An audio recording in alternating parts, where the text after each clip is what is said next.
O Sem Censura está começando agora. Estamos esperando o Padre Fábio de Mello. Padre Fábio vai falar do 11º livro, Orfandades, que trata dos sentimentos de solidão, desamparo e de privações, através de histórias de quem é órfão. Histórias que tratam também de fé e de superação. Vamos conversar com a cantora Fernanda Takai, lançando o CD Fundamental, gravado com o músico inglês Andy Summers. É isso mesmo? Uma parceria que exalta a bossa nova e o amor no repertório. A escritora Paula Pimenta trata de amor, tecnologia, timidez, luto, no seu novo livro, Apaixonada por Palavras. O livro reúne mais de 50 crônicas de Paula, escritas entre 2002 e 2009. O cinema é nosso assunto com Roberto Santucci, diretor do filme Até que a Morte nos Separe, uma comédia sobre a história de um pai de família, vivido por Leandro Hassum, que ganha a loteria e em 10 anos gasta todo o dinheiro numa vida de luxo e de desperdício. Vamos falar de saúde com o neurologista Maurice Vincent. Ele vai explicar os riscos de tomar analgésicos além da conta, um problema causado pela automedicação, um hábito perigoso que, ao invés de acabar com a dor, pode deixar as crises mais fortes e mais frequentes, no caso da dor de cabeça e da enxaqueca. Aliás, a gente pode falar dessa diferença, inclusive. Para a realização desse programa, contamos com a participação de vocês, nossos debatedores fixos, por telefone, por fax, por e-mail ou pelo Twitter. Eu vou começar falando da enxaqueca, da dor de cabeça, não é? Que é uma dor que atazana, não é? Enlouquece um pouco as pessoas, né? É verdade. Boa tarde a todos. Boa tarde. De fato, esse é um assunto muito importante por causa da prevalência, né? O número de pessoas que sofrem de doenças desse tipo é muito alto no mundo inteiro, a ponto de estar classificado pela Organização Mundial da Saúde como uma das 20 doenças mais incapacitantes da humanidade, incluindo todas, acidentes, qualquer uma. Então, o grau de desconforto na humanidade que a enxaqueca provoca é muito, muito, muito grande. É um problema realmente de saúde pública, né? Muito grande. E ela tem uma prevalência, assim, mulheres, homens, crianças? Tem uma prevalência de vida toda, mais ou menos em torno de 15%, 16%. As mulheres são mais acometidas do que os homens, numa razão de 2 a 3 para 1. Crianças, numa idade muito precoce, tendem a não ter a doença. Adolescência, adulto jovem sofrem muito, mas, notícia boa, com o passar da idade ela tende a desaparecer. Então é muito pouco comum que o idoso sofra de enxaqueca. Geralmente, quando começa depois dos 30 anos, ou se surge muito numa idade mais avançada, é outra doença, não é essa. Bom, pelo menos isso, né? Porque já dói tudo na boa, idade. Né? Com a idade já são tantas dores, menos uma. É verdade. O que me impressionou é que eu vi uma matéria num site, e até imprimi aqui para comentar com você, que é que um estudo recente concluiu que 7,9% das crianças brasileiras de 5 a 12 anos têm enxaqueca. Não é muito alto isso? É preciso considerar ter uma crise isoladamente é diferente de sofrer crises todo o tempo, não é? Então, é possível que uma pessoa tenha crises isoladas e que isso não representa muito impacto. Ninguém precisa nem se tratar se isso é muito raro, não é? Nós, neurologistas, tratamos dos indivíduos que têm crises numa frequência tamanha a ponto de interferir muito no dia a dia, na qualidade de vida. A pessoa não consegue ter o dia a dia, não pode trabalhar, não pode ter lazer, não pode ter convívio social, porque as crises são muito frequentes, não é? Então, a restrição da frequência vai diminuir essa prevalência. Outra coisa é considerar a prevalência por ano ou pela vida inteira. Se for por ano, ela é menor. Se for pela vida inteira, a prevalência é maior. Então é preciso ver exatamente com que aspecto estatístico esse número está lidando, né? Vou chamar o Padre Fábio, que chegou. O trânsito é nosso maior inimigo aqui, né? E vou aproveitar para te fazer uma pergunta que é óbvia, mas que é necessária. Como é que a gente faz a diferença entre a dor de cabeça e a enxaqueca? Essa pergunta também é muito boa e ela é fundamental. E é muito fácil saber a diferença. É exatamente a diferença que existe entre um sintoma e uma doença. Vamos fazer um paralelo aqui, por exemplo, com febre, não é? Uma pessoa que tiver uma doença como pneumonia, ela pode ter febre. Né? Febre é um sintoma que ocorre em muitas doenças, entre elas pneumonia, tá certo? Dor de cabeça é um sintoma que pode acontecer em muitas doenças, meningite, tumor cerebral. Entre as doenças que dão dor de cabeça está a enxaqueca. Então, enxaqueca é uma doença, tem nome e sobrenome, critérios específicos para ser identificada. Não é? Então, não se pode tratar uma doença chamando-a por um sintoma, nem vice-versa. Não é? Quando alguém diz assim, hoje eu acordei com uma enxaqueca enorme, está errado, né? Hoje eu acordei com dor de cabeça. Se é enxaqueca ou não, depende. Tem que saber se é aquela doença ou se é outra doença diferente. Alguém aqui tem dor de cabeça frequente? Você tem? Já tive mais. Eu achei interessante aquilo que ele falou, que na época da adolescência e, né, assim, tem mais. Realmente diminuiu bastante, né? Porque eu era adolescente, eu tinha muita dor de cabeça mesmo e aos poucos foi diminuindo, assim, mas eu ainda tenho. Ainda tem? Tem. E são aquelas dores de cabeça insuportáveis? Tem vezes que sim, tem vezes que é uma dor de cabeça, assim, daquelas que tem que ficar no quarto escuro, é bem enxaqueca mesmo, né, que dizem. Isso é um dos elementos, tem que ter outros para a gente dizer se é ou não. Mas vejam como é isso aqui, ó, representativo da humanidade, né? Então, mulher jovem é mais propensa a ter esse tipo de anormalidade. Exatamente isso. Começa na adolescência e manifesta-se a partir daí. E tem a ver com menstruação, hormônios, etc.? Pois é, isso também é uma pergunta importante. Ter a ver tem dois aspectos. Como causa, não. A enxaqueca não tem causa. Não é? Se ela fosse causada por menstruação, seria exclusiva da mulher, já que os homens não menstruam. Não é. Tem muito homem com enxaqueca. Então ela não pode ser causada por uma manifestação que só tem na mulher. Né? Agora, desencadear a crise, pode. Então, a mulher às vezes é mais propensa a ter um ataque 1, 2, 3 dias antes da menstruação. Aí ela tem mais propensão àquilo. Mais ou menos, para a gente entender bem, o que acontece num indivíduo que tem asma. Se ele entrar num quarto que tem muito mofo, que tem muita poeira, né, ele pode ter uma crise. O mofo não é causa de asma, é o agente que desencadeou uma crise naquele dia. Se a gente tirar o mofo da vida desse asmático, ele continuará asmático. Se a gente tirar a menstruação da mulher, ela continuará uma pessoa com enxaqueca do mesmo jeito, porque não é causa da doença, é o fator que deflagra naquele dia um episódio. Só isso. Como é, por exemplo, o chocolate, como é, por exemplo, o vinho, e essas coisas que as pessoas imaginam que são causa da doença. Não são, não é? Pode ser o start, né? Pode ser, são o start. Eu gosto de brincar com os doentes, com os pacientes. Se chocolate causasse uma doença, tinha que ser vendido como cigarro, né? O Ministério da Saúde adverte, pode causar uma doença, não dê ovo de Páscoa para o seu filho e tal. Não tem problema nenhum, não causa doença em ninguém. Não é causador de doença alguma. E não se pode ter, então, qualquer benefício, né, a não ser diminuir um pouco o desencadeamento por dieta ou supressão alimentar. Mas tem quem tem enxaqueca deve evitar, por exemplo, chocolate, vinho? Só se aquele elemento é importante para ele. Isso é individual. Um é vinho, o outro é a menstruação, um é ficar sem comer, o outro é mudança brusca de temperatura, embora muitas crises venham do nada, não precisa ter nada. A enxaqueca é uma doença autônoma do indivíduo, que tem inclusive uma base genética muito forte, não tem causa externa. Então, se uma crise está determinada para vir num momento, num dia, ela vem. Tenha comido o que tenha comido, tenha feito o que tenha feito, seja estressado ou não, não tem jeito. Ela não tem causa. Né? Então, tirar os desencadeantes não cura a doença. É como tirar a poeira do asmático. Ele continua com asma. Então, se a mas pessoa melhora porque ele não tem a crise. Né? Ele não tem aquela, mas tem outra. Ai, meu Deus. Causada por alguma outra coisa. Então, a coisa é interessante pelo seguinte, em vez de tirar o que desencadeia a doença do doente, é melhor tirar a doença do doente. Porque os desencadeantes tem controle, como tem, por exemplo, hipertensão arterial, diabetes, etc. Hipertensão é uma coisa que às vezes acompanha a dor de cabeça, né? A pessoa sente a dor na nuca, daí ela vai olhar, medir a pressão. Isso é muito mais mito do que realidade. É mesmo? A hipertensão arterial antiga não é causa de dor de cabeça na maior parte dos casos. Só a crise hipertensiva, a hipertensão aguda, aquele indivíduo hipertenso que vai ao consultório, tem pressão alta, geralmente a dor de cabeça dele tem outra causa, não é ligada à pressão alta.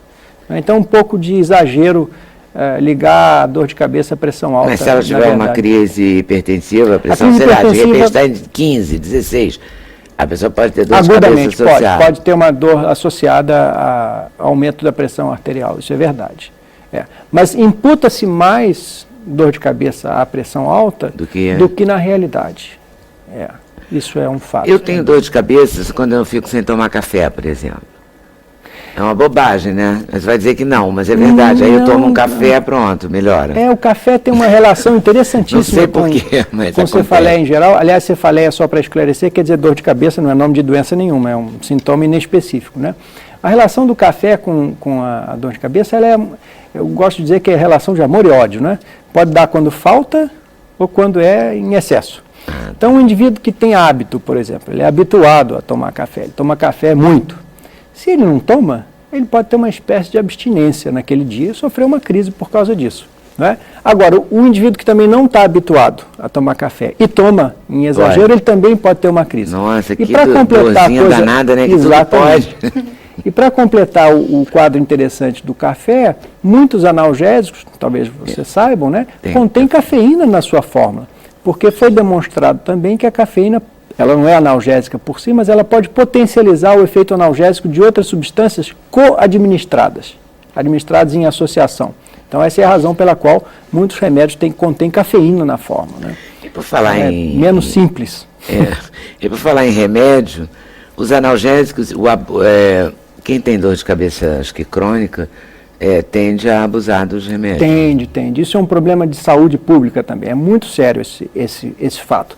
E a razão decorre do seguinte: é muito natural que quem tem dor procure aliviar com um analgésico. Isso é óbvio, né? Mas o analgésico, por razão também muito simples de entender, ele não trata a doença. Ele trata o sintoma. Mas a doença continua lá. E pior, quando o analgésico é tomado muito a miúde, muito frequentemente, dois fenômenos ocorrem com o tempo. Primeiro, o efeito daquela substância começa progressivamente a ser menos eficaz. E o paciente, naturalmente, precisa de uma dose cada vez maior. Então, no começo ele tomava um comprimido, ficava bom. Depois precisa de 2, 3, 4. Não é? Às vezes chega a dezenas de comprimidos por dia em casos graves. Esse é o primeiro fenômeno. O segundo fenômeno é que o intervalo entre as crises vai diminuindo com o tempo. Então, quanto mais o indivíduo toma analgésico, mais próximo a crise de dor de cabeça vai ficando da outra. É possível, inclusive no futuro, que ele termine com uma situação chamada cefaleia por abuso de medicação analgésica, que é uma espécie de ciclo, onde mais dor se tem porque se toma muito analgésico e muito analgésico é tomado porque tem dor demais. E a única maneira desse indivíduo sarar é parar de tomar os analgésicos. Não é? Nossa, mas aí é quase uma dependência, né? Mas a gente trata a doença, em vez de tratar o sintoma. Isso também é fácil de entender. Nisso é uma coisa de comprometer o organismo mesmo, né? 2% dos enxaquecosos chegam nesse estágio trágico, é muito ruim. É muito ruim para a pessoa, é uma vida muito difícil. É dor o tempo todo. São pacientes que dizem: doutor, eu acordo, no meu café da manhã já tem que ter 4 comprimidos, senão eu não consigo sair de casa. É uma coisa muito complicada para esses indivíduos. E entender por que o analgésico não é a solução, eu uso o exemplo da febre de novo. Se uma pessoa tem febre, todo dia ela tem febre, porque ela tem, por exemplo, tuberculose, e ela tomar remédio para febre todo dia, ela não vai ter febre, mas ela vai morrer de tuberculose. Então, tratar o sintoma, mas não eliminar a doença, não resolve o problema do doente. Então, você tem uma dor de cabeça, o que tem que saber, na verdade, é qual é a causa da doença. O que está provocando aquilo? E tratar a causa. Porque tratar só o efeito, tomar analgésico, não só não é resolutivo, porque passado o efeito do analgésico, a chance é que outra crise volte, como também pode progressivamente piorar a cefaleia que o indivíduo já tem antes. E para que o público possa ter uma noção de segurança, geralmente considera-se que o nível aceitável para analgésico, quando ele é tomado muito frequentemente, é em torno de 10 tomadas mensais. Então, quem mantiver, pode tomar continuadamente, um nível de uso de analgésico, geralmente abaixo de 10 tomadas por mês, está provavelmente em segurança para não cronificar ou piorar a frequência das suas cefaleias ao longo do tempo. Se correr o bicho pega, se ficar um bicho come. Não é fácil. Não, nada é fácil. Vamos buscar uma coisa, mas não tem. Né? A gente volta aí daqui a pouquinho, tá? Com outras dúvidas. A gente vai fazer um intervalo e volta já já para conversar sobre orfandades. O que serão orfandades? Vamos falar dos órfãos de que mais, Padre Fábio? Saudade. Todos os desdobramentos da orfandade, né? É. A coisa não vai ser fácil também nesse segundo bloco. Então, A dor de cabeça vem de outro jeito. vem de outro jeito. Mas vai rolar dor de cabeça. Então a gente volta já já, sem censura, o programa da TV Brasil.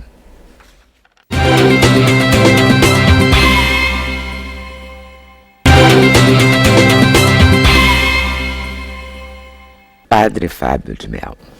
Orfandades. Eu gostei do subtítulo, Destino das Ausências. Ausências por qualquer ausência. Pois é, na verdade Ausência de pai, ausência de mãe, ausência de amor. eu percebi que os contos tinham uma linha que costurava todos eles, que é justamente um pouco o desassossego da existência, né? Quando você percebe que a vida, ainda que você esteja acompanhado, ainda que você esteja dentro de um contexto de amor, de reciprocidade, de laços duradouros, a gente acaba gritando sozinho num determinado momento, um grito que ninguém ouve, né? E eu gosto disso, essa crueza humana, a desolação de ser quem a gente é, por mais que a gente se realize, por mais que a gente seja feliz, eu acho que em última instância há sempre uma orfandade a ser administrada. E eu percebi que não era só bom escrever sobre isso, como isso tinha um efeito muito interessante sobre mim. É como se eu estivesse também tendo contato com esse lado mais sombrio da existência, porque às vezes eu, como padre, eu tenho um problema muito sério, né? Às vezes as pessoas esperam que eu esteja sempre cheio de esperanças a oferecer, né? E eu não gosto disso. Eu gosto de me experimentar humano em tudo. E eu acho que esse livro nasceu um pouco de uma tentativa de rebelião interior, né? Não preciso ser assim. Eu acho que eu tenho todo o direito de professar a minha fé em Deus e, ao mesmo tempo, continuar com os meus conflitos, com as minhas inadequações. Aí o livro nasceu desse desejo. Eu acho que é o livro mais antigo que eu tenho. É o que mais demorou a ficar pronto, né? Porque são contos muito antigos. São escritos que eu tinha um pouco de receio, eu tinha medo de trabalhá-los, e até que eles foram ganhando corpo. Foram ganhando nomes, né? São personagens. O livro todo trabalha a partir de uma proposta narrativa ficcional mesmo, de ter gente sofrendo e sem medo de dizer o que sofre, como sofre, e muitas vezes sem ter o porquê do que sofre. Você não às vezes acha... com bom humor, às vezes com muito pessimismo, né? Você não acha que rola assim, nesse momento que a gente está vivendo no mundo, ou na vida nessa modernidade, uma agonia de não sofrer nunca? Você está sempre rindo, você pergunta a alguém, oi, tudo bem? Tudo ótimo.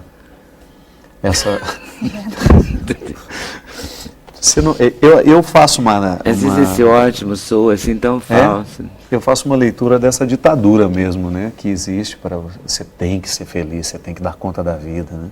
Isso é horrível, né? Porque eu acho que a gente dá conta da vida à medida em que ela vai acontecendo. Eu não tenho como fazer um projeto em que eu me coloque e saiba que ele vai dar certo do início ao fim. E eu acho que essa crueza da humanidade é justamente o momento em que essa frustração passa a ter um sentido. Eu acho que toda frustração tem sentido, porque ela acaba sendo um ponto de partida para outras superações, né? Eu até mesmo quando você é capaz e ter coragem de você retirar essa atmosfera mágica que às vezes nós queremos dar à realização humana, de que o ser humano tem essa obrigação. O ser humano, dentro desse contexto que você diz, ele é obrigado à alegria, né? Porque... Não tem nada pior que você conviver com uma pessoa alegrinha o tempo todo, né? É muito triste a alegria nesse caso, né? E de repente daquela pessoa, diferente daquela pessoa que já conseguiu arquitetar em si essa alegria contida que a vida proporciona, ao mesmo tempo sem retirar essa dose de sofrimento que é inerente à condição humana, né?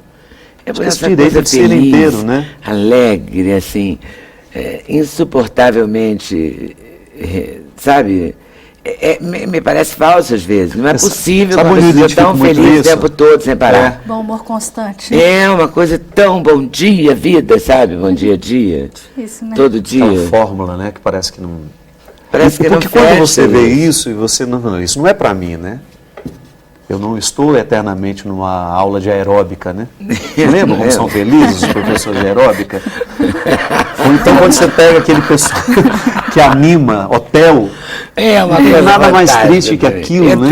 É triste. Na vida também tem animador. Da família Addams, a menina, né? Que ela está naquele acampamento de férias, está todo mundo felicíssimo, né? E ela não. Maior preto, né? Mas essa obrigação à alegria é uma coisa muito desagradável. Incomoda, assim, em datas precisas e incomoda na vida real, assim, no todo dia, no dia a dia, assim, quando você vê que uma pessoa está falando aquilo por falar, não é verdadeiro. E também, assim, no Réveillon me incomoda um pouco. Nossa! Não é? Porque todo mundo tem que estar muito feliz o tempo todo. É uma coisa, que desgasta, né? Eu até evito as festas, porque eu tenho pavor daquela coisa de sair cumprimentando todo mundo e ser cumprimentado por todo mundo, né? Então eu tenho muita canseira com aquilo. E você tem razão, porque é como se a gente estivesse vivendo, ou você estivesse participando de um contexto que não é realidade, né? E, no entanto, a gente não é triste. Não, né? Justamente. Eu acho que eu sou uma pessoa alegre, mas também não sou tão eufórica assim, né? De repente, para você se sentir feliz, tem que ter um momento de mas recolhimento, de decepção mesmo, né? Você fala, olha, esse dia foi muito ruim. Aí, outro dia acontece uma coisa pequenininha e parece que é a coisa mais feliz do mundo. Você tem que ter essa comparação. Porque é da vida, né? Acho que é do humano. Eu acho que é uma questão de maturidade, né? Eu acho que nem tanto o espírito de vítima, nem tanto esse espírito de herói, de que eu estou dando conta da vida e de que eu sou feliz, não. Eu acho que é você ter consciência de que a vida vai te pedir, em algum momento da sua existência, você vai ter que passar por esse desabrido, por esse descampado, né? Onde você vai ter que aguentar o sol da existência e dar sentido a ele. Eu acho que, sobretudo eu, que trabalho o tempo todo motivando, porque a fé é uma espécie de motivação também, né? Você acreditar no sobrenatural, descobrir nessa crença uma antropologia que me motiva a ser melhor, ser mais gente, ser mais humano, ser mais amoroso, piedoso, enfim, todos os desdobramentos práticos, éticos de uma fé. Eu fico vendo que, em última instância, eu preciso atribuir sentido a tudo isso. Então eu não perco, não me desprendo da minha missão de ser um homem que planta a esperança. Mas eu também não quero abrir mão do direito de ser real, de ser concreto, que no momento em que a vida me convida ao choro, eu quero chorar. Não é porque eu sou padre que eu tenho que ir ao velório e ficar dando palavrinhas de consolo aos familiares do defunto, se eu estou sofrendo também, né? Porque às vezes esperam isso de nós, né? Uma postura absolutamente desafinada com aquilo que está pedindo, né? Com aquilo que você está vivendo. No caso de um padre, então deve ser muito difícil mesmo. Muito difícil, eu tenho que estar o tempo todo... Aquela frase horrorosa, você vai ter que ser forte. Não, eu não vou ter que ser forte, não. Eu posso, naquele momento em que a vida me baqueou, eu tenho todo o direito de ser fraco. Agora, o que eu vou fazer dessa tristeza, como eu vou articular isso no meu dia a dia, aí sim entra a minha fé. Mas no momento que eu sou abatido por uma tragédia, por exemplo, minha irmã, um fato concreto, perdi uma irmã num acidente muito trágico. Estava eu lá, como tem que estar um irmão, porque perdeu uma pessoa que ama, aí recebo aqueles discursos idiotizantes, né? Idiotizados. Você não pode chorar, você precisa dar apoio à sua mãe, você é um homem de fé, você precisa testemunhar a sua vida. Eu acho que isso aqui nasce disso tudo, né? De uma tentativa de dizer, não precisa ser assim. Eu acho que a minha experiência de Deus, ela me permite sim a desolação. Ela me permite a desesperança, ela me permite ver, às vezes, com tons cinzas. Cinza é essa realidade. Sabe que está me lembrando um episódio trágico da minha vida? Eu tinha 11 anos quando perdi o meu irmão, num acidente de carro em que eu estava. E horas depois que ele tinha morrido, as pessoas diziam isso para mim, com 11 anos, perdendo seu irmão. Assim, você não pode chorar, você tem que ser forte, porque os seus pais estão... Como assim? Entendeu? Que história é essa, né? É a primeira perda da vida dessa pessoa. Você sabe que isso marca profundamente. Marca e determina, às vezes, a maneira como você vai interpretar os seus fracassos, né? Eu acho que a educação que a gente recebe, ela não nos prepara para ser fracassado. Eu não estou dizendo que o fracasso tem que ser definitivo, não. Mas naquele momento que a vida não deu certo para mim, eu vou precisar de instrumentais humanos que me ajudem a olhar para isso e dar conta de superar. Agora, você não muitas vezes a formação... parado nessa dor. Justamente. Não é? Você vai caminhar, depois vai elaborar, mas vai vivê-la. Se você não viver, né? Agora, se você não viver essa dor também, eu não vou ser real. Você não vai crescer também, não vou ser concreto, né? E às vezes nós somos educados, essa orfandade, as pessoas têm tanto medo de tocar nas suas orfandades e nas dos outros, porque é um incômodo. É incômodo você tocar no sofrimento do outro. É incômodo você ter coragem de falar dos seus desajustes existenciais. As pessoas não estão dispostas a ouvir isso. Então é mais fácil a gente trabalhar com essas frasezinhas prontas e que de alguma forma dão cabo à realidade, mas que não são reais, não são concretas, né? E é bom porque a literatura me proporciona isso.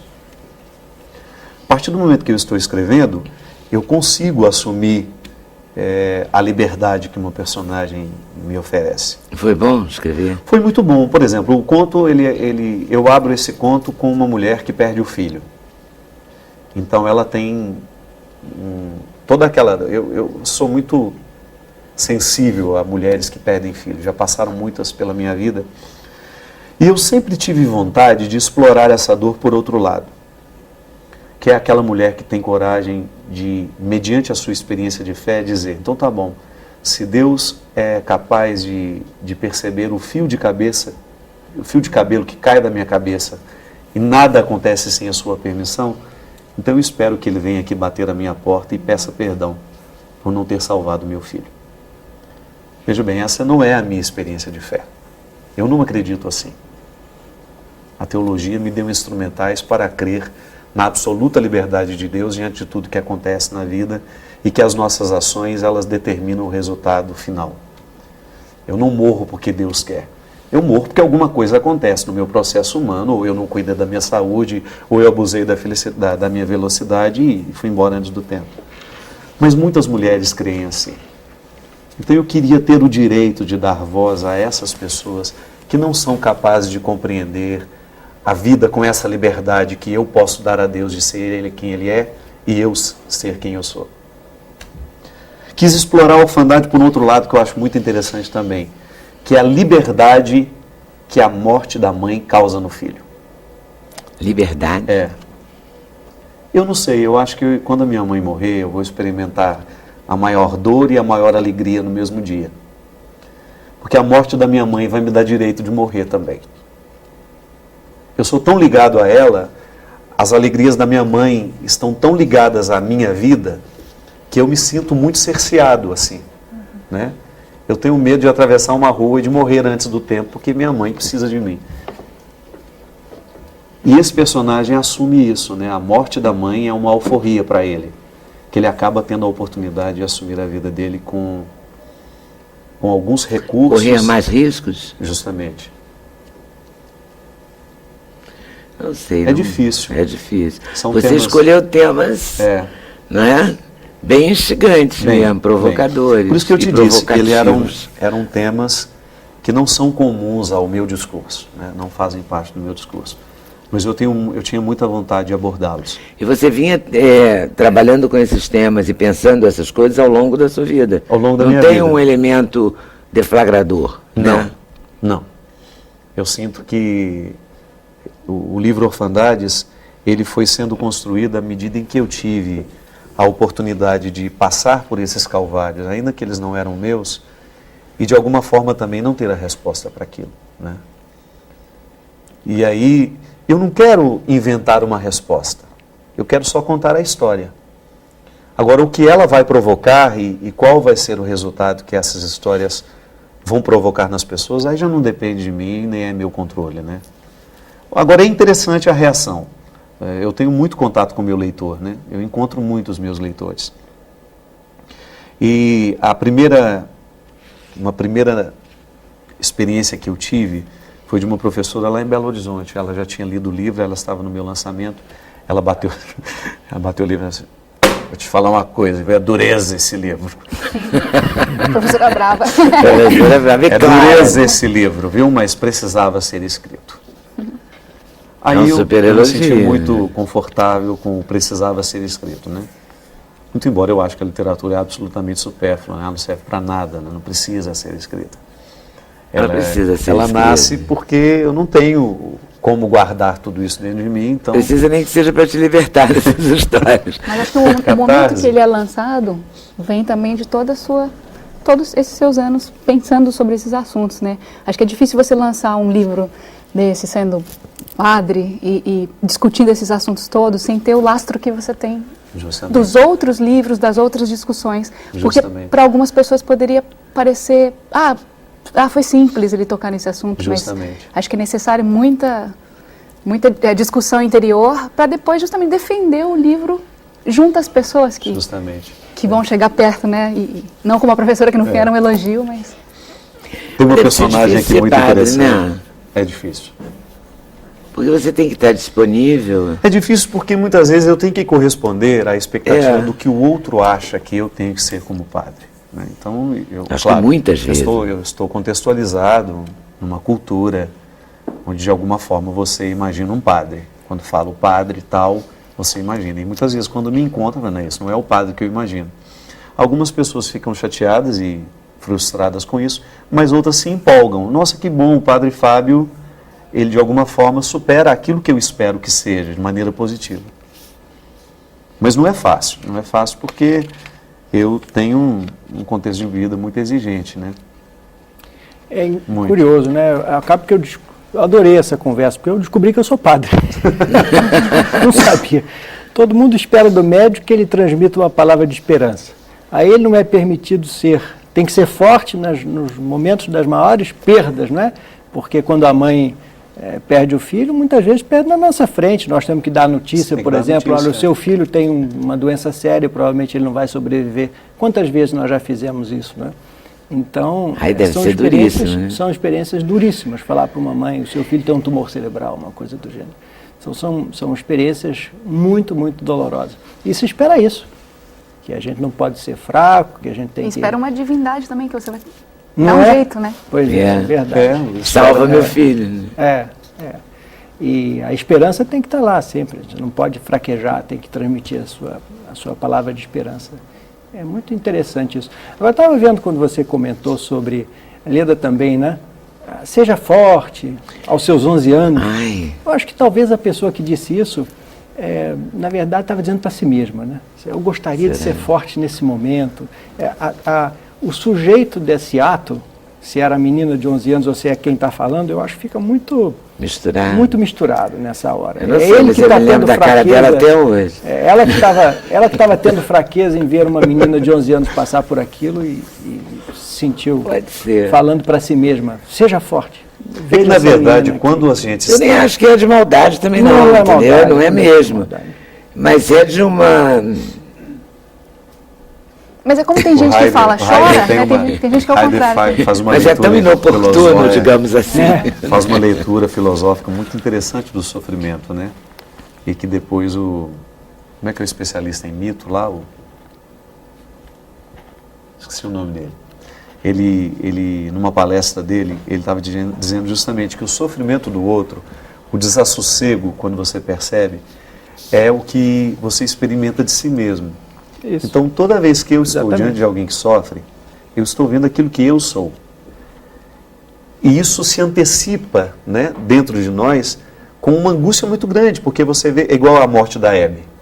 Eu estava assistindo lá, engraçado porque na morte do outro, no sepultamento do outro, ainda mais a Hebe, que era uma mulher muito cheia de vida, é como se você antecipasse o seu destino também de morrer. Você olha para aquela mulher e fala, gente, eu também vou. Claro, algumas personalidades evidenciam isso Até mais que a Hebe outras. foi, né? Justamente, aí está, é onde eu queria chegar. Eu pensei Até a muito Hebe nisso. morreu. Eu pensei muito aquele dia inteiro sobre isso. Eu tenho um Até músico a que Hebe trabalha como? comigo, ele é muito engraçado. Gente, até o Michael Jackson deu uma morrida, ele fala. Deu uma morrida. Então, quando você experimenta a morte do outro, o desassossego do outro, você antecipa que você também é dotado das mesmas fragilidades e que você está propenso ao mesmo fim e à mesma situação de sofrimento. E é por isso que é tão desconfortável ver o outro sofrer. E a criança, por exemplo, né? Como é que nós lidamos com os primeiros sofrimentos da criança? Não chora, levanta, começa a fazer festa, né? A criança caiu, machucou, todo e começa a pular. Você começa a festejar para ver se você inibe aquele choro. Gente, isso é cruel. Não é? Porque você está dizendo ao outro que ele não tem o direito de manifestar-se. Vou dar um beijinho que passa. Não dá um beijinho que passa nada. Tá lá tudo ele E todo depois a arranhado. gente cresce, essas cenas continuam, só mudam os formatos. É verdade. Às vezes você chega, quer chorar, né? E o outro, para com isso, que bobagem, olha para a sua vida, e já começa a ficar bravo. Porque, na verdade, ela está se reconhecendo em você. Essa orfandade, ela é universal, e em todos os lugares. Eu sempre digo, gente, a melhor maneira de você chorar sem ser incomodado é entrar num velório, independente de quem seja o morto.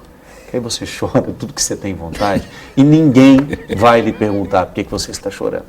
O defunto está ali no meio, só não fica muito perto para não parecer que era... Sei lá, acho Nós não melhor temos chorar o no dia. quarto trancado. Vai Eu no não gosto de filme, chorar bem em triste. público, hein? No cinema, vai no filme. filme. Ouve Mas uma aí, quando a música, eu pessoa sai choro pra uma muito. balada, Não, é bom. Música me faz chorar também. Bota uma música bem dramática, bem triste. é a leitura da Dramalhão, tragédia. Né? O aí cineasta chora. tá aí sabe melhor do que nós. Por que nós vamos ver a tragédia? E por que a tragédia é sempre mais fascinante? Porque, de alguma forma, você vive uma catarse ao ver aquela tragédia toda na grande tela, você está lavando as suas também. Você vai a um acontecimento trágico, você nem conhecia aquelas pessoas e você chora.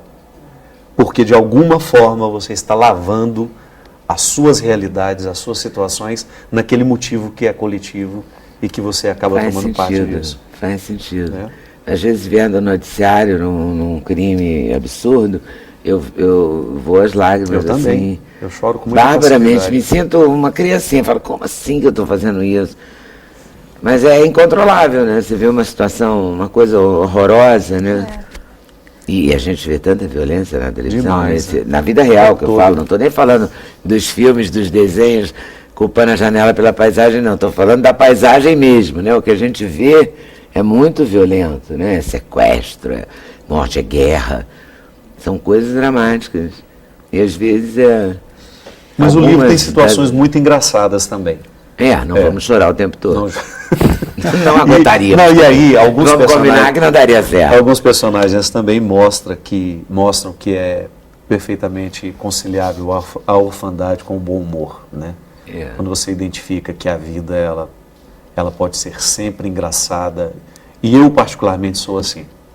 Eu optei pela via irônica, né? Eu gosto da ironia. A mim agrada muito tratar a vida com ironia. Não no sentido de... Eu acho você uma das pessoas mais engraçadas que eu conheço, por isso que eu achei estranhíssimo.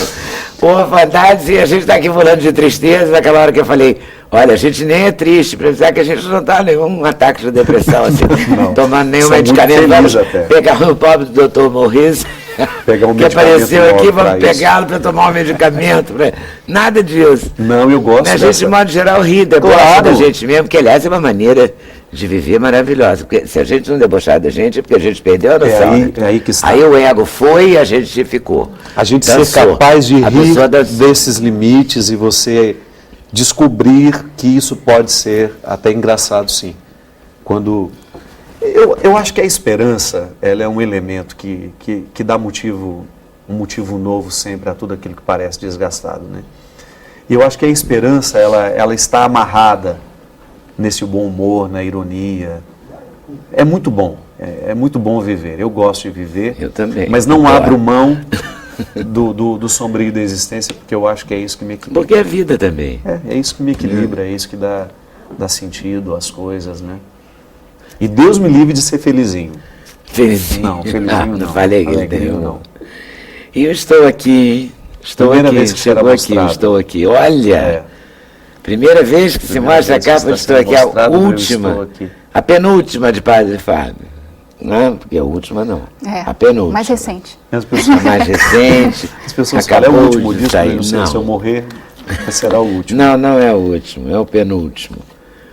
O antepenúltimo, o mais recente. Vou ficar com o Fernando Takai mais recente, ok? Olha, que lindo isso. Você viu? Estou todo vestido de padre. Tá vestido de padre. Primeira vez que eu faço uma capa assim. Engraçado, né? Eu sou um padre tão secular também, né? Eu transito tanto pelo meio secular, e eu senti vontade, muita vontade mesmo, de reafirmar a minha condição de homem religioso. Foi importante para mim. Te cobram muito, né? Ou não? Já cobraram Já cobraram mais. Agora é interessante quando você percebe, né, a necessidade, né? Não é o outro que me pediu isso. É muito gostoso você reconhecer. O meu mundo é o mundo das coisas santas, das realidades transcendentes. E por isso é o mundo da arte. Vocês que são artistas sabem muito bem que a arte é uma forma muito elaborada de religião, né? Porque ela propõe transcendência, ela propõe superação, vai além. Pena que a gente esqueceu isso no discurso religioso, né? Às vezes eu vejo o discurso religioso tão distante da arte, os formatos religiosos são muito chatos muitas vezes, né? Muito cansativos, opressores, né? Então, acho que quando a arte sai, deixou de ser religioso. Eu acho que a arte não precisa da religião, mas a religião não pode se pensar sem a arte. Isso é fundamental no meu trabalho, sabe? Eu tenho muito essa consciência. Eu acho que toda a minha linguagem, ela precisa ser banhada nos rios da estética. Porque é isso que faz com que as pessoas prestem atenção e depois descubram a dimensão redentora daquilo que eu proponho. Eu acredito mesmo na proposta de Jesus. Eu acho que Jesus tem uma solução fantástica para os problemas humanos. Eu não estou falando de religião, estou falando de propostas humanas ainda. Depois a gente, aceitando as propostas humanas, eu acho que a gente fica naturalmente mais propenso às outras questões. E no disco você... Porque às vezes a gente quer propor a religião sem propor a humanidade. Né? Como é que é? Sem propor o quê? Propor a religião. Humanidade. Eu, durante muito tempo, escutei um discurso religioso que me desumanizava, que esquecia que eu era gente, né? Antigamente. Então, pronto, já perdeu a oportunidade de falar comigo, né? Deus me fala com signos humanos, né? Eu fui para o seminário por causa da piscina. Foi porque um anjo entrou no meu quarto e vi a piscina no seminário, falei, aqui que eu quero ficar.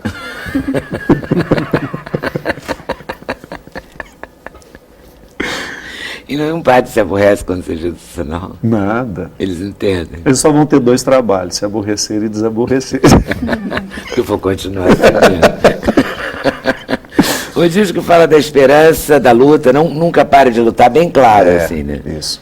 A esperança entre nós. A esperança entre nós é uma música abrindo que mares. Eu fiz por esse grande evento que nós vamos ter no Brasil ano que vem, que é a Jornada Mundial da Juventude, né? Vamos ver se o Rio de Janeiro vai dar conta de sediar. Tomara que dê. É maior que a Copa, você sabe, né? Pois é, maior eu tenho que a Copa, maior que as isso. Olimpíadas. As autoridades precisam ficar muito atentas. E não se fala muito não, né? Não está se falando muito. Em torno de 4 milhões de jovens são esperados no mundo inteiro, em julho do ano que vem. Olha Tem que adiantar as obras todas. Então. Urgentíssimo, né? Mas vai ser bonito, né? Vai. Eu já participei em 2. Onde? Participei em 2. Eu participei em Paris e participei no Canadá. Maravilhoso. É engraçado que, sabe qual foi a leitura que eu fiz do primeiro, que eu vi? Aquela multidão jovem reunida no mundo inteiro. Gente, o mundo tem jeito. O mundo ainda tem jeito. Porque se você pensar ali que o fundamental do discurso religioso para as pessoas é propor a solidariedade, a tolerância, o amor, o respeito, né? O mundo pode ser melhor, né? A partir de valores que são tão urgentes nos dias de hoje E que uma jornada dessa tem a oportunidade de falar e de fazer e de pregar isso. E de propor e de mostrar, de despertar. Claro. Eu acho que tocar nas questões essenciais, naquilo que realmente fragiliza a humanidade, naquilo que dificulta a vida, né? Isso é fundamental. E nós não temos nenhuma música, né? Não. Aqui hoje. Não. Infelizmente, nós não estamos preparados para isso. Só viemos então para ser significa só para ser órfãos. Estamos órfãos da música hoje. Hoje a música fica por conta de Tagai. Tá bom. Então você volte para cantar. Mas aqui, é por isso, eu tá? sempre deixo um ponto em aberto. Eu já falei para ela que meu sonho é ser o Louro José dela, mas ela não me contrata. Pudera eu. Ai, vamos para o intervalo, Cristina? Então, voltamos já já. Sem Censura, um programa da TV Brasil.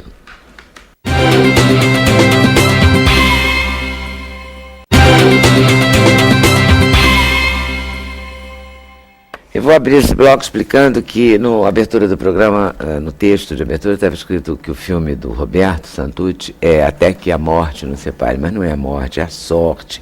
Porque, na verdade, o Leandro Hassum, né, que é o principal, é o protagonista do filme? É, né? o protagonista. Ele é o principal ator do filme, é o protagonista, ele ganha na loteria. Isso. Né, o Tino, Isso. um pai de família que tem sua rotina transformada ao ganhar na loteria. Em 10 anos ele consegue gastar tudo. Correto. O dinheiro, a vida de ostentação, essa coisa assim. É isso mesmo, Leda. Bem, primeiro agradecer o convite de estar aqui. Imagina. É uma honra estar falando Prazer aqui desse pra trabalho gente. para tanta gente. É muito bacana a gente poder difundir o nosso trabalho junto de pessoas tão interessantes que estão aqui hoje também. E, enfim, Até que a Sorte nos Separe é aí o meu segundo longa de comédia. Eu sou um cineasta que, na verdade, começou fazendo filme de gênero com Belina Esfinge, um filme de suspense, um policial. Depois eu fui buscar um projeto mais pessoal, fiz um filme chamado Sequestro Relâmpago ou Alucinados. Filme muito independente, sem distribuição, aquela história que a gente conhece no cinema nacional, que a gente faz tudo sozinho. O filme ganhou vários prêmios, foi chamado para o Festival Internacional de Xangai, mas nunca foi distribuído.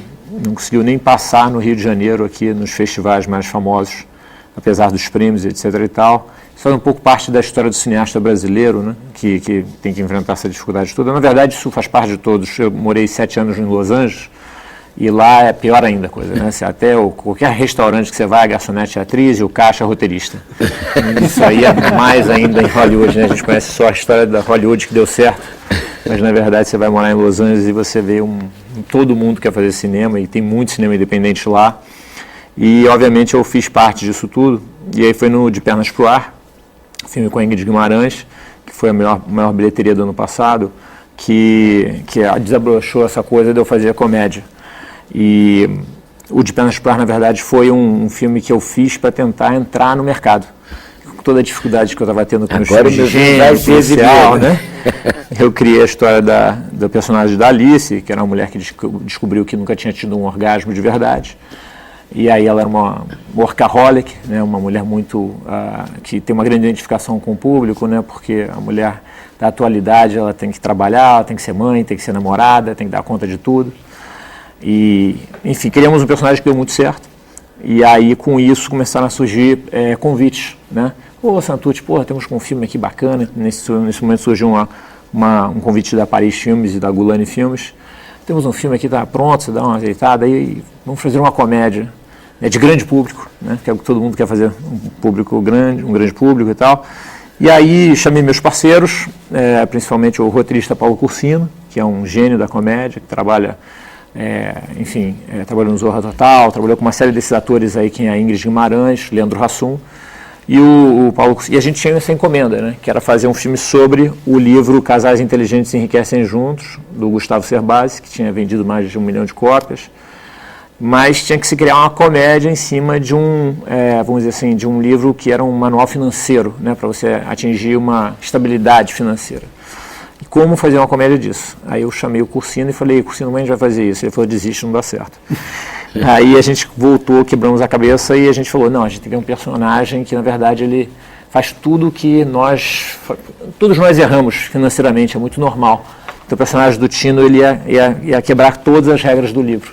E a gente ia trabalhar com contrapontos, e aí a gente entrou com o Kiko Mascarenhas, que é um grande ator de teatro, Rita Elmore. Quer dizer, o elenco do filme é muito bacana, você tem a Dani Vinitz, dando um lado mais emocional no filme.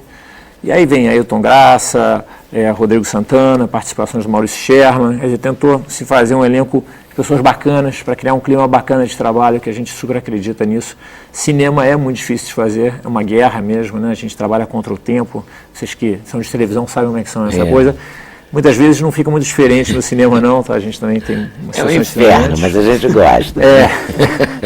E trabalhar com esses atores é incrível, porque tinha um grau de humildade muito bacana neles. O Leandro é um ator, é um excelente comediante, mas o que eu acho que o filme vai dar uma oportunidade é de mostrar que ele é um ator, na verdade. Que o filme faz você rir, mas ele também emociona. O final do filme são 2 cenas enormes, totalmente emocionais. E o público tem reagido super bem, as pessoas estão emocionadas. Falamos de uma história que acho pertinente hoje em dia, né? E estamos aí tendo... Hoje a gente está lançando o filme hoje, né? O filme estreia nos cinemas hoje, é um grande lançamento e para o cinema, assim, essa primeiro fim de semana é uma hora muito importante. Decisiva. Né? Decisiva. Aquilo ali define quanto tempo você vai ficar nos cinemas, como é que seu filme vai ser tratado. Então todo mundo rindo lá, da sorte do Leandro Hassum. O roteiro nesse caso é seu mesmo? Não, é do Paulo Cursino, que fez o De Pernas pro Ar, que é um parceiro, amigo meu, que é uma pessoa que, enfim, eu admiro muito e a gente junto. Tem alguma coisa conspirando mesmo conta. Olha isso aqui, vou ler para você. Até que a Morte tem roteiro assinado por Paulo Cursino e Angélica Lopes e Correto. Estreia hoje no cinema. Isso é uma falha minha, quero me desculpar. Não, eu que li errado isso, porque é isso, né? Não, você está corretíssimo. Eu que cismei que o roteiro era seu. E eu comentei de falar só do Paulo, esqueci de falar da Angélica, dela, que é uma tudo bem, falamos dela e tá pronto. Certo. Tá tudo resolvido. Tá tudo perfeito. Só não está resolvido uma coisa, a gente não conseguiu pegar o trailer que você trouxe e passar para o nosso equipamento ainda. Tá certo. Mas rola uma esperança. Olha aí, vamos lá, vai dar certo. Às vezes, né, não dá certo.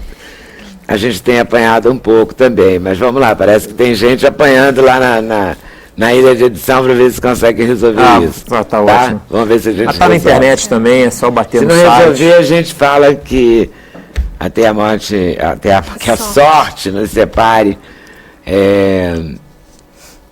Está estreando hoje no cinema perto de você, Isso, com no várias Brasil cópias. inteiro, um grande lançamento. Brasil todo. Mais de 400 cópias, é um grande Leandro lançamento. Hassum e 400 cópias, tá podendo, hein, Santos? Olha, estão acreditando, hein? Que bom, hein? A gente faz muito teste, na verdade. Também Eu gosto muito dessa interação com as pessoas. Está na hora também, né? De quê? De você estar em todos os cinemas, um cinema perto de você. Depois daquele sofrimento todo, antigamente, toda premiado que não lança. É verdade, com certeza. Está na hora, boa sorte. Muito obrigado. Vamos ver se a gente vai ter sorte aqui com nossa imagem do filme, tá bom? Paula, apaixonada por palavras? Isso. É o novo, né? Esse agora é um pouquinho Paula, de... você gosta das palavras escritas? Ou assim, tirando o programa de entrevista, você gosta de falar? Eu sou bem tímida mesmo, Bem então tímida. eu me expresso bem melhor por escrito do que oralmente. Eu acho que até por isso que eu virei escritora, assim, até para discutir a relação com meu namorado eu mando um e-mail. Eu acho bem mais fácil. Não é maravilhosa? Essa mulher dá um filme, né? Como assim? É um personagem esse. Aquela que discute uma relação por e-mail. Os encontros também tá ótimo. Nossa, mas é muito melhor, ele não fica falando junto, né? Tem que ler. É muito bem Isso é um melhor. grande desafio para a gente, que tem muita história agora baseada em Facebook, né, mensagem de texto, e como é que você vai botar isso na tela, né? É difícil, mas tem essas histórias aí para contar, com certeza.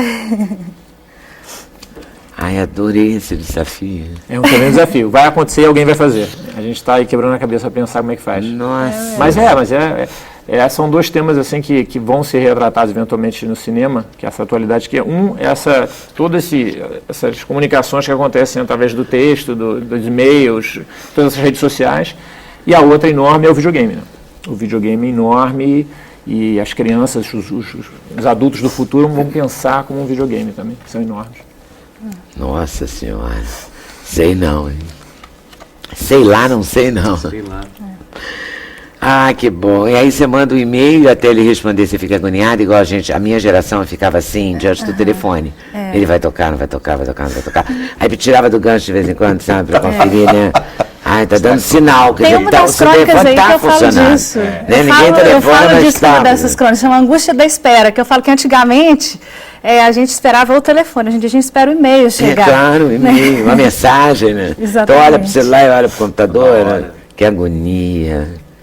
É uma agonia a espera, né? É essa, né? Mas você fala de todas as agonias? De tudo, Da não só espera, agonia, do amor, das alegrias, amor, da velhice. Uai, da tudo. velhice, até da velhice. Até da velhice. Você espera ansiosamente pela velhice? Uma frase Não, dessa te essa marcou? frase, na verdade, é da Clarice Lispector, que ela fala que eu espero ansiosamente pela velhice. É a única fase da vida em que a inteligência é mais considerada do que a beleza. Alguma coisa assim. Boa, hein? Né? Eu usei a frase dela para desenvolver uma crônica falando sobre a velhice. Então são vários temas, né? Exatamente, Aí tem você muito deixou amor. a sua vida seguir aqui, as palavras te levarem, é isso? Sim, muito. Você escolhia os temas ou você deixava... É cotidiano mesmo, né? Crônica é muito assim, a percepção do autor sobre acontecimentos, né? Então, um filme que eu vi, um acontecimento que eu passei, uma viagem que eu fiz, né? Então, são crônicas de variados assuntos. E isso é uma coisa bem interessante que está pegando um público maior do que eu já tinha, assim, que era bem juvenil, né? Pelos meus livros juvenis. Então, está atingindo uma faixa etária maior, porque são temas mais variados, apesar de ter muito tema adolescente também.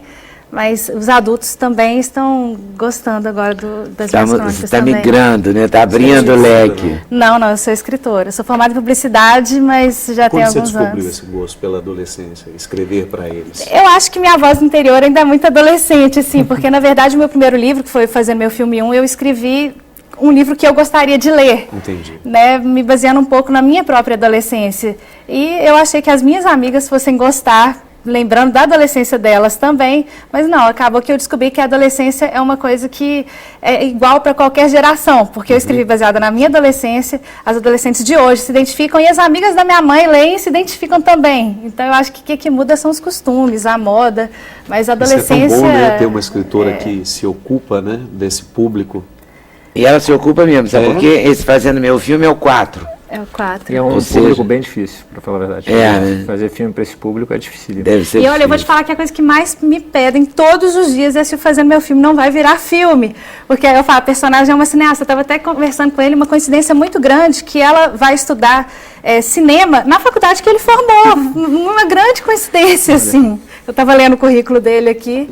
E é Então, vocês podem exatamente- aproveitar esse encontro, que o Sem Censura é mestre em encontros. É verdade, assim, junta do lado do outro, de repente rola um filme, rola uma música. Então vocês podem rolar um filme aí. Estão convidados, inclusive, se eu estiver aqui, para ver lançar aí.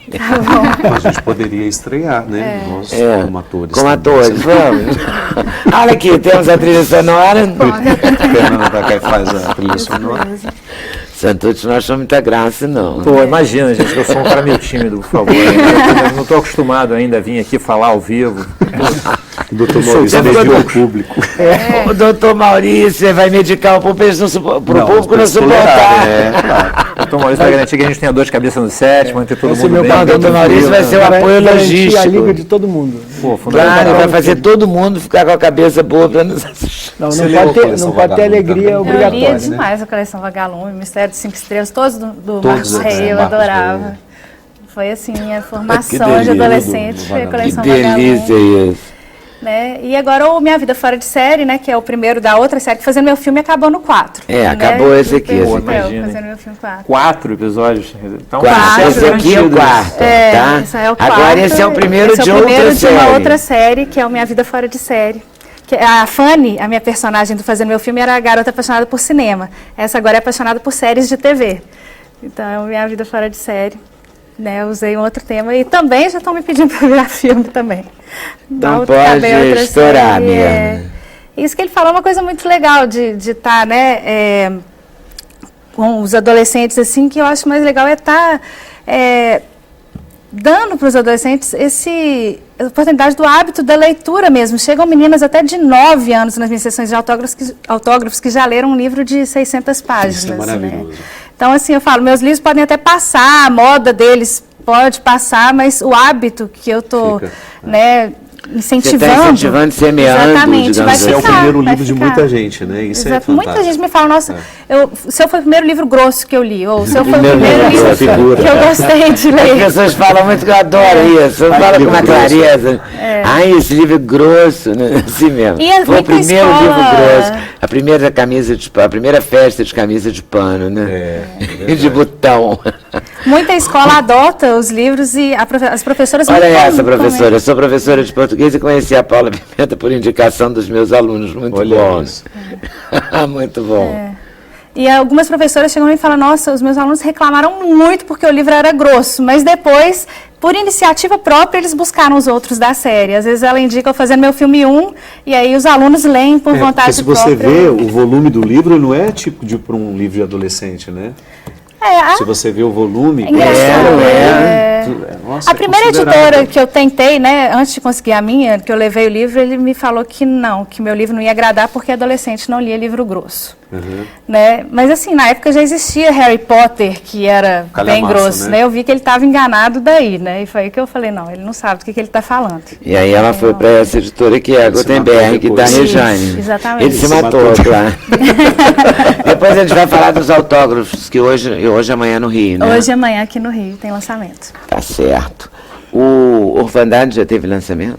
Já está sendo engolido pelo novo, é Sagrado Viver, que sai semana que vem. Gente, Não estou falando que ele vai voltar aqui antes do final do ano, é Sagrado garantido Viver. isso, né? É, não, garantido. Eu vou conversar com você depois do intervalo, tá? Não tem mais um intervalo? Ah, não? Então posso emendar? Então tá. Então eu emendei. Ótimo, né? ótimo. Emendei. Fernanda Takai, tinha um tempão que você não aparecia por aqui. Né? Não, de 2 em 2 anos eu apareço. Ah, 2 anos. Eu não lanço muito. igual o padre. É, não é o Tem um mesmo monte, volume. Muita coisa. Ah, meu Deus. Vem cá, como é que a gente chega nesse CD? Você já conhecia o Andy? O Andy, eu conheci através do Roberto Menescal, que deu para ele de presente aquele meu disco que eu fiz dedicado a Nara Leão. Porque o Andy é um apaixonado por bossa nova, e aí fez um documentário sobre a bossa nova aqui no Brasil, se encontrou com vários artistas da época, tudo, e o Menescal, super amigo da Nara, mostrou, olha, essa cantora Fernanda tem uma banda, tudo, mas ela fez esse disco solo dedicado a Nara. E ele gostou muito, me chamou para fazer uma música com ele nesse especial, que é United Kingdom of Ipanema, que saiu em 2009. E depois de tudo pronto, ele falou que foi a coisa que ele mais gostou de tudo, foi de ter me encontrado, da gente ter cantado junto. E falou assim, vamos ver se a gente um dia faz alguma coisa junto. Mas eu achei que era, sabe, falar, um dia vamos jantar, né, vamos sair, pegar um cinema. Nós dois sempre combinamos isso. Nós vamos jantar um dia desse. É verdade. Achei que fosse só um charme, assim. Mas, na verdade, depois de um ano, veio um e-mail dele falando, olha, compus 18 músicas pensando na sua voz. Maravilha. Músicas inéditas. Caramba. Queria fazer um disco com 18? você. 18.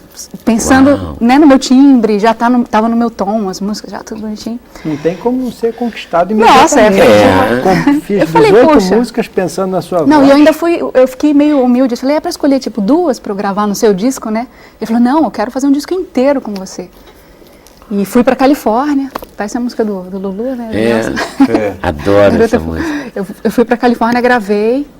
Antes eu fiz, junto com a Zélia Duncan e com o John, algumas versões em português. O disco ele saiu metade em português, metade em inglês. Mas tem também todas as versões em inglês que eu gravei. Em breve a gente vai colocar aí disponível para as pessoas. E no fim ele veio para o Brasil. A gente vai começar a ensaiar esse show que vai estrear semana que vem, dia 10, lá no Miranda. E tem uma pequena turnê pelo Brasil, a primeira parte dela. Provavelmente o ano que vem a gente vai fazer em outros países também. Então é um disco que tem música bem baseada na bossa nova, outras já pegam influência do jazz, que é bem da escola dele, e acho que tanto ele com o The Police, quanto eu com o Patofu, a gente tem no DNA o pop rock. Então tem música que entra a guitarra, é super reconhecível. Este Andy é ele. Summers. A gente lá na Califórnia, que bonitinho, nós dois. Olha, muito bom. E foi muito interessante fazer esse tipo de trabalho, porque com um repertório inédito, né? Assim, alguns encontros acontecem, mas com regravações, mais uma celebração de um repertório já bastante conhecido, e dessa vez não, são coisas novas, influenciadas pela música brasileira, e eu ouvi bastante a banda dele, assim como ouvi muito rock inglês, assim, né, dos anos 80. A sua formação é essa, né? Também. A minha formação é bem bagunçada, assim, de música, eu escutei de tudo, assim, né. Eu fiz um disco dedicado a Nara, porque meu pai ouvia muito Nara, Gilberto Gil, Clara Nunes, a minha mãe ouvia ABBA, Carpenters, Johnny Mads. Aí depois eu fui ouvir Blitz, Titãs, Paralamas, no meio disso Duran Duran, The Police. Misturou tudo, né? Mas o bom é isso. Eu acho que é bom, é saudável, né? Você Eu acho. se permitir vários sabores sonoros diferentes. A musicalidade é uma construção, né? Quem te influenciou, né? É difícil dizer isso, É né? difícil, não, às vezes eu falo, não, eu gosto muito da Clara Nunes, por exemplo. Eu não canto como a Clara, mas é uma figura muito importante para mim, assim. A figura dela, a voz dela, a Clara e o Paulinho da viola, são duas vozes. Costumo falar de rio caudaloso, né? É, Assim, verdade. abundantes, né, de sensações. Eu sou suspeita, porque eu simplesmente adoro Clara. É uma cantora. Claro que eu gosto do Paulinho também, mas eu gosto da Clara especialmente. E ela partiu tão cedo, né? É, muito. Pois é uma figura que merece um filme. Merece um filme mesmo. Aliás, estão fazendo um documentário para o Canal Brasil sobre a Clara. E, nossa, eu acho o repertório, acho tudo. Mas há uma redescoberta da Clara, engraçada, né? Que assim, bom, né? pelas pessoas. Eu acho que tem uma coisa... Será parece que conspirou para um momento, assim, que várias pessoas... Ontem eu vi uma revista, uma revista feminina, agora não vou saber o nome, pequenininha, assim, que a Camila Pitanga faz um ensaio fotográfico vestido de Clara Nunes. Quer dizer, tem estão fazendo esse documentário no Brasil, ela teria feito, acho que 70 anos. Acho que estaria no time dos 70. Agora, tipo agosto, São nomes que essa geração não pode ficar privada de conhecer, né? Então, quando eu fiz esse disco da Nara, foi justamente porque tinha uma parte do meu próprio público que não conhecia e que não ouvia MPB. Foi linda a releitura sua de Clara. Né? Gostei muito do programa ontem, quando o poeta, o Afonso, quando ele disse que na década de 70 a poesia e a música eram a mesma coisa, né? Estavam todas colocadas no mesmo prato. E eu sinto muita falta disso, né? E eu acho que essa geração, ao conhecer Clara Nunes e, de alguma forma, ter o contato com essa música que o Brasil produziu, vai ver que isso é possível, né? Que a música é o lugar da poesia. Verdade. E Chico Buarque, eu digo, né? Nossa, exemplo maior, né? Posso matar uma curiosidade aqui, Fernanda? Você está aqui no meu smartphone, mas eu nunca soube, né? Porque de onde veio o Patufu? Pergunta número 1. Patufu veio de uma tirinha do Garfield, sabe? Sei. Ele luta Gatufu contra o carteiro e deixa ele todo rasgado. Na época que a gente estava procurando o nome, a gente queria um nome fantasia, que não entregasse que tipo de som a banda fazia. Então a gente mudou de gato para pato, porque a gente é bem desajeitado, os gatos são elegantes. Então Patufu é Kung Fu de pato. Kung Fu de pato. Mas depois que a banda tem 20 anos, como agora, né, as pessoas não ficam mais chocadas. O Kung Fu de pato. Mas dá sempre a... Jamais eu imaginaria. Nunca, né? Nunca ninguém. Eu trouxe também esse livro, que é a segunda coletânea de contos e crônicas que eu lancei. Eu escrevi durante 6 anos no estado de Minas e no Correio Brasiliense.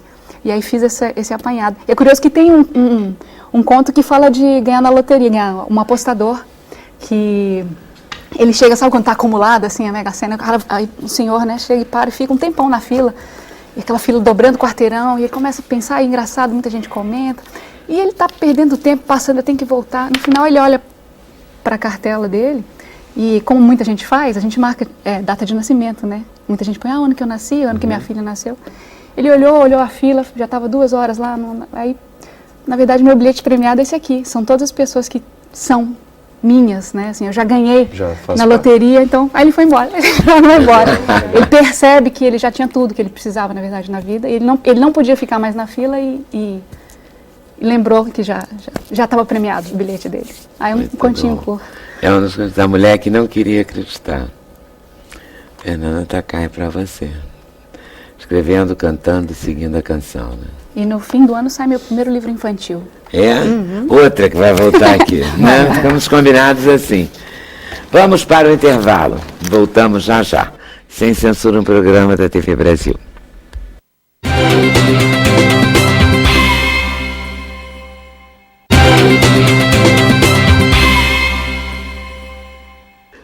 Hoje a gente vai correr aqui para dar conta de tudo. Eu posso mostrar primeiro o VT do Até que a Sorte nos Separe? Conseguimos. Eles tiraram a sorte grande na Mega Sena e viraram milionários da noite para o dia.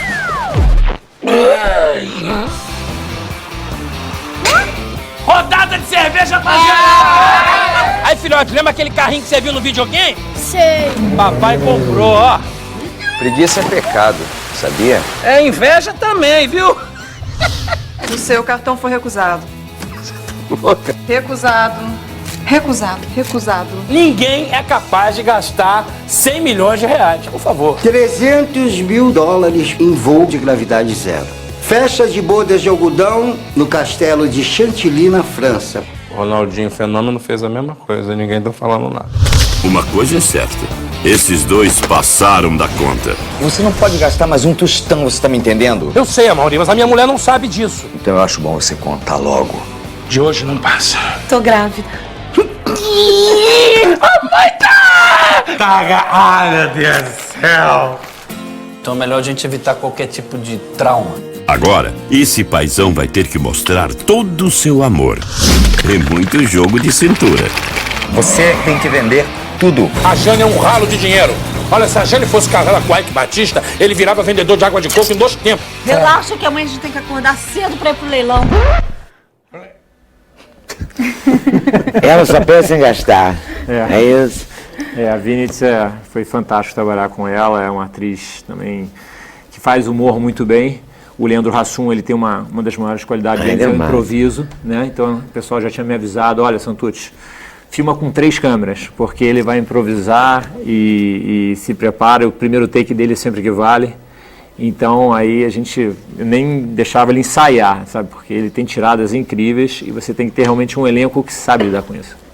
A nossa apaixonada por palavras vai lançar esse, só o apaixonado, ou você vai autografar os outros também? Se alguém aparecer com eles, também. Por que não, né?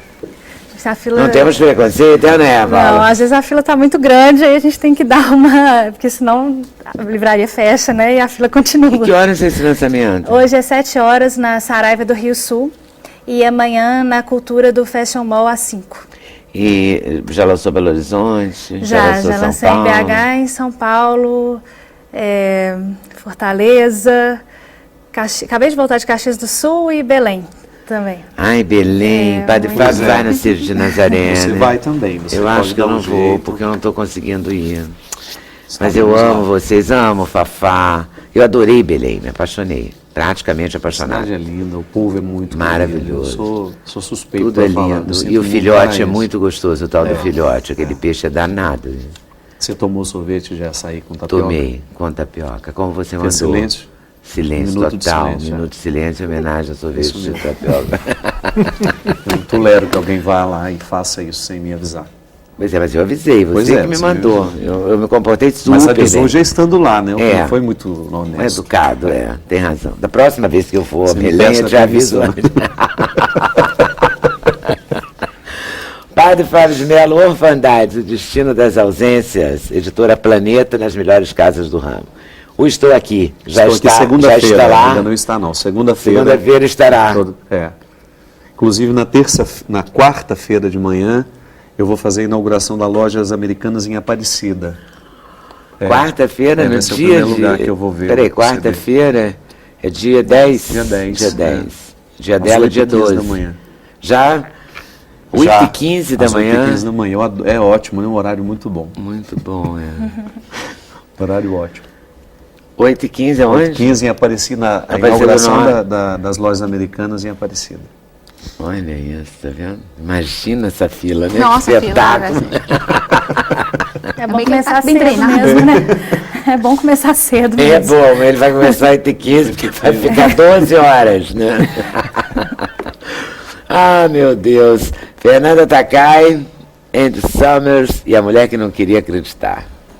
O disco é o fundamental, né? É bom que o padre falou várias vezes a palavra fundamental, bem que o pessoal vai lembrar do disco novo, que é fundamental.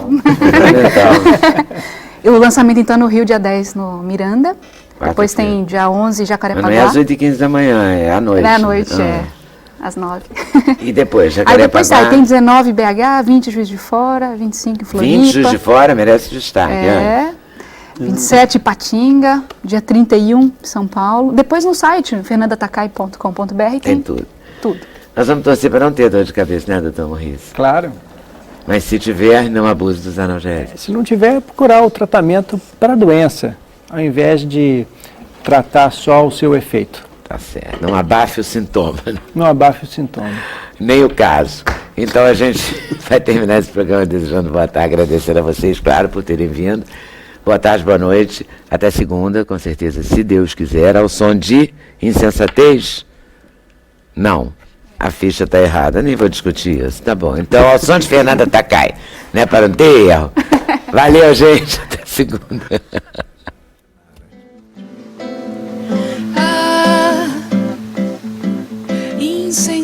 Insensatez que você fez, coração mais sem cuidado.